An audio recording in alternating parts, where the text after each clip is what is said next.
निर्माण श्रमिकों मुख्यमंत्री बड़ घोषणा बढ़िला निर्माण श्रमिकों सहायता राशि दुर्घटनार मृत्यु हेले परिवार लोक मिल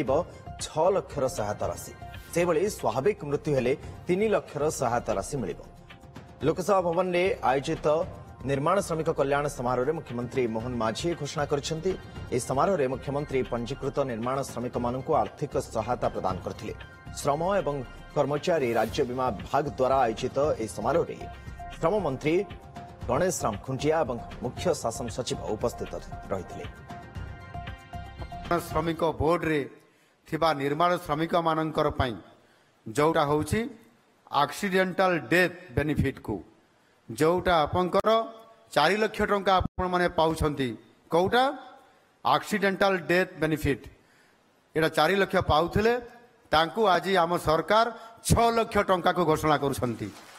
आपन 4 लाख टंका जगह रे एणिकी 6 लाख टंका आपनकर एक्सीडेंटल डेथ हेले आपण मानकू बेनिफिट मिलिबो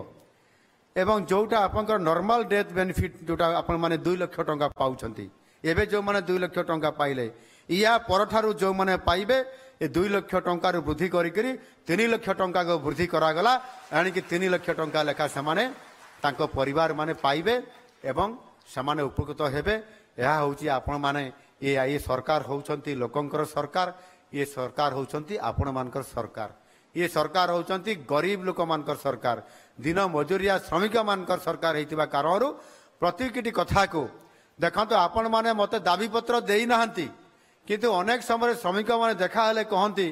आपण आउ टिके आज्ञा वृद्धि कर दियंतु आम श्रमिक माने उपकार पाइबे